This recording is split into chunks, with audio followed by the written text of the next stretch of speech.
नमस्ते दोस्तों, मैं हूं आपका दोस्त धम्मा डिकोड से।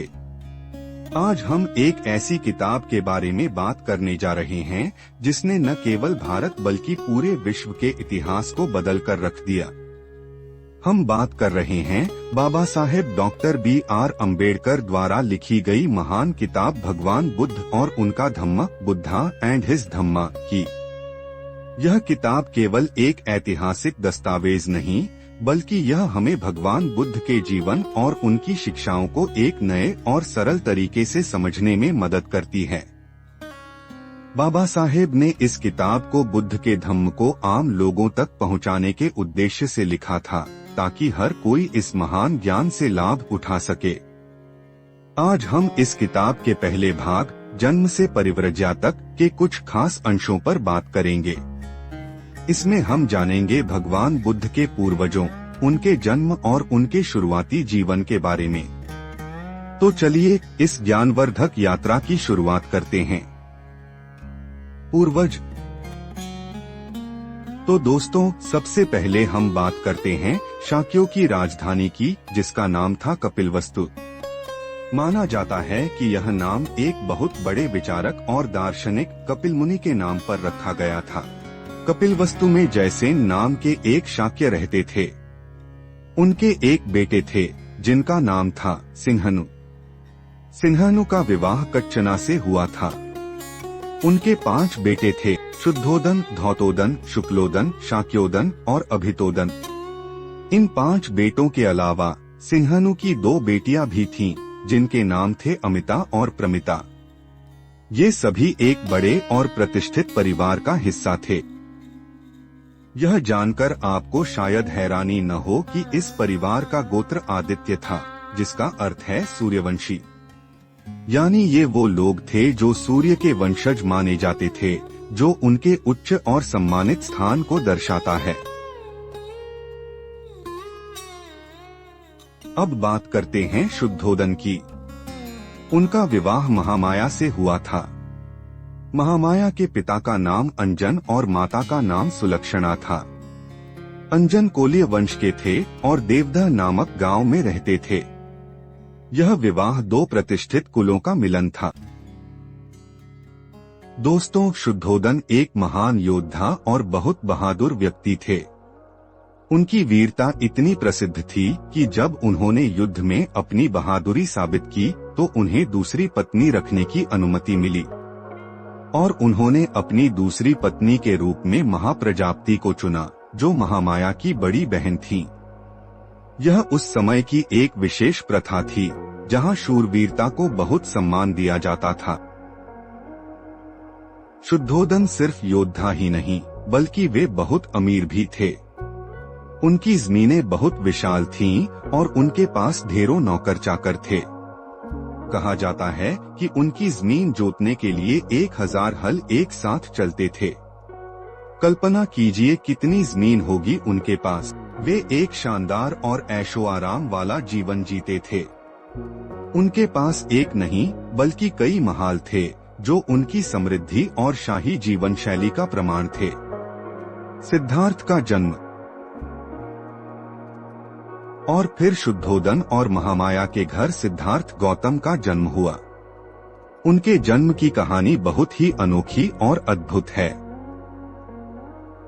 शाक्य लोगों में हर साल आषाढ़ महीने में एक खास उत्सव मनाने की परंपरा थी। शाक्य परिवार के सभी लोग और राजघराने के सदस्य भी इस उत्सव में शामिल होते थे। यह उनके लिए एक बड़ा और महत्वपूर्ण आयोजन था। यह उत्सव 7 दिनों तक मनाया जाता था। सोचिए, 1 सप्ताह तक चलने वाला त्योहार जिसमें हर कोई खुशी और उत्साह से भरा होता था। एक बार महामाया ने इस उत्सव को बहुत ही भव्य तरीके से मनाने का फैसला किया। उन्होंने फूलों की मालाएं, सुगंधित वस्तुएं और अन्य शुभ चीजों का उपयोग किया, लेकिन शराब या किसी भी उत्तेजक वस्तु से दूरी बनाए रखी। यह उनकी पवित्रता और समर्पण को दर्शाता है। उत्सव के 7वें दिन महामाया सुबह बहुत जल्दी उठी, सुगंधित जल से स्नान किया। उन्होंने 4 लाख मोहरें दान में दी, मूल्यवान आभूषण पहने, स्वादिष्ट भोजन का सेवन किया और व्रत का पालन करते हुए एक कलात्मक रूप से सजे शयन कक्ष में सोने चली गईं। यह सब उनकी गहरी श्रद्धा और शुद्धता को दर्शाता है। उसी रात शुद्धोदन और महामाया एकांत में थे और उसी रात महामाया को गर्भ ठहरा। पलंग पर लेटी हुई उन्हें नींद आ गई और उन्होंने एक अद्भुत स्वप्न देखा। स्वप्न में उन्होंने देखा कि चारों दिशाओं के रक्षक चतुर्दिक्पाल उन्हें उनके पलंग सहित नींद की अवस्था में उठाकर हिमालय की चोटी पर ले गए। वहां उन्होंने महामाया को एक विशाल शाल वृक्ष के नीचे रखा और खुद एक तरफ खड़े हो गए। यह एक बहुत ही दिव्य और रहस्यमय दृश्य था। इसके बाद चतुर्दिक्पालों की पत्नियां उनके पास आईं और उन्हें मानसरोवर ले गईं। वहां उन्होंने महामाया को पवित्र स्नान कराया और उन्हें दिव्य वस्त्र पहनाए। उन्होंने महामाया को सुगंधित द्रव्य लगाए और उन्हें इतने सुंदर फूलों से सजाया कि ऐसा लग रहा था मानो वह किसी दिव्य शक्ति का स्वागत करने के लिए पूरी तरह से तैयार हैं।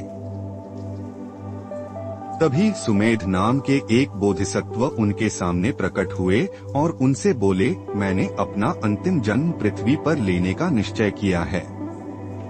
क्या आप मेरी माता बनने को तैयार होंगी? महामाया ने तुरंत उत्तर दिया, बड़े आनंद के साथ, और उसी क्षण उनकी नींद खुल गई। अगली सुबह महामाया ने अपना यह अद्भुत स्वप्न शुद्धोदन को सुनाया। शुद्धोदन को स्वप्न का अर्थ समझ नहीं आया, इसलिए उन्होंने स्वप्न विद्या में पारंगत 8 प्रसिद्ध ब्राह्मणों को बुलाया। उन ब्राह्मणों के नाम थे राम, धन, लक्ष्मण, मंती, यर्ण, सुयाम, भोग और सुदत्त। शुद्धोदन ने उनके स्वागत के लिए बहुत अच्छी तैयारी की। उन्होंने अपने सेवकों से जमीन पर फूलों का बिस्तर बिछवाया और उन ब्राह्मणों के लिए ऊंचे आसन लगवाए ताकि उनका सम्मान किया जा सके। उन्होंने ब्राह्मणों के पात्रों को सोने और चांदी से भर दिया। उन्हें घी, शहद और चीनी मिले दूध और चावल का स्वादिष्ट भोजन कराया, जिससे वे बहुत संतुष्ट हुए। इसके अलावा उन्होंने उन्हें नए वस्त्र और गायें भी दान की। जब ब्राह्मण पूरी तरह से संतुष्ट हो गए तो शुद्धोदन ने महामाया को पड़े स्वप्न के बारे में उन्हें बताया और पूछा, कृपया मुझे इस स्वप्न का अर्थ बताएं। ब्राह्मणों ने शुद्धोदन को सांत्वना दी और कहा, राजा चिंता न करें, आपको एक ऐसा पुत्र होगा कि यदि वह संसार में रहा तो वह एक सार्वभौम सम्राट बनेगा। लेकिन अगर वह संसार का त्याग कर सन्यासी बना तो वह विश्व के अज्ञान और अंधकार को दूर करने वाले भगवान बुद्ध बनेंगे। यह भविष्यवाणी कितनी महान थी, है ना? जैसे तेल पात्र में रहता है, उसी तरह महामाया ने 9 महीनों तक बोधिसत्व को अपने गर्भ में धारण किया। जब उनके प्रसव का समय निकट आने लगा तो उन्होंने अपने मायके जाने की इच्छा व्यक्त की। उन्होंने अपने पति से कहा, मैं अपने पिता के देवदह नगर जाना चाहती हूँ। राजा ने उत्तर दिया, तुम्हारी इच्छा पूरी होगी। शुद्धोदन ने महामाया को एक सोने की पालकी में बिठाकर बड़े लवाजमा लश्कर के साथ उनके पिता के घर देवदह भेज दिया।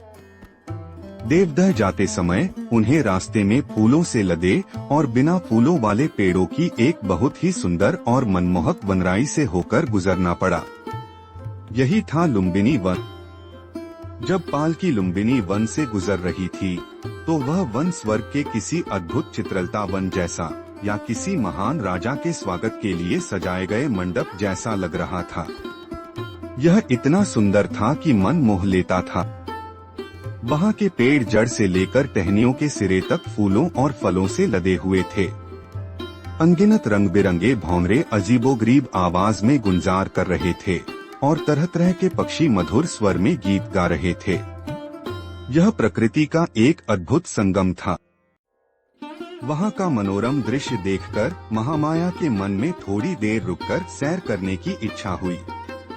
इसलिए उन्होंने पालकी उठाने वाले सेवकों से अपनी पालकी एक शाल वृक्ष के कुंज में ले जाकर उतारने और वहीं रुकने को कहा। महामाया पालकी से उतरी और एक सुंदर शाल वृक्ष के तने की ओर चली गईं। शाल वृक्ष की टहनियों को हवा के झोंकों से ऊपर नीचे हिलते हुए देखकर महामाया को एक टहनी हाथ से पकड़ने की इच्छा हुई। सौभाग्य से एक टहनी इतनी नीचे आ गई कि वह उसे आसानी से पकड़ सकती थी। उसी पल वह अपने पैरों के पंजों पर खड़ी हो गई और टहनी को पकड़ लिया। उसी समय टहनी ऊपर चली गई, जिससे महामाया तेजी से ऊपर उठ गईं और इस तरह हिलने से उन्हें प्रसव पीड़ा होने लगी। शाल वृक्ष की टहनी हाथ में पकड़े हुए ही उन्होंने खड़े खड़े एक पुत्र को जन्म दिया। यह कितना अविश्वसनीय जन्म था। इस बच्चे का जन्म ईसा पूर्व 563वें वर्ष में वैशाखी पूर्णिमा के दिन हुआ। यह दिन आज भी दुनिया भर में बुद्ध पूर्णिमा के रूप में मनाया जाता है। शुद्धोदन और महामाया की शादी को कई साल हो गए थे, लेकिन उनके कोई संतान नहीं थी। इसलिए जब उन्हें पुत्र रत्न की प्राप्ति हुई तो शुद्धोदन, उनका परिवार और सभी शाक्य राजकुमार के जन्म का यह उत्सव बड़े हर्षोल्लास और धूमधाम से मनाया। पुत्र के जन्म के समय कपिलवस्तु का राजपद शुद्धोदन के पास था, इसलिए स्वाभाविक रूप से उस बालक को युवराज के रूप में संबोधित किया जाने लगा। उनका भविष्य कितना महान होने वाला था, यह कोई नहीं जानता था। तो दोस्तों, यह था भगवान बुद्ध के पूर्वजों और उनके अद्भुत जन्म की कहानी। यह उनके जीवन की शुरुआत थी, एक ऐसी शुरुआत जिसने बाद में दुनिया को एक नया रास्ता दिखाया। अगर आपको यह जानकारी अच्छी लगी हो और आप ऐसे ही और वीडियो देखना चाहते हैं, तो दोस्तों इस वीडियो को लाइक करना बिल्कुल न भूलें। इसे अपने दोस्तों और परिवार के साथ शेयर करें ताकि उन्हें भी यह ज्ञान मिल सके।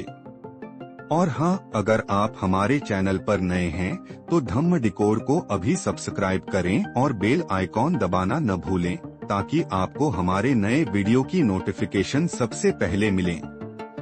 हम ऐसे ही ज्ञानवर्धक वीडियो आपके लिए लाते रहेंगे। मिलते हैं अगले वीडियो में, तब तक के लिए अपना ध्यान रखें और खुश रहें।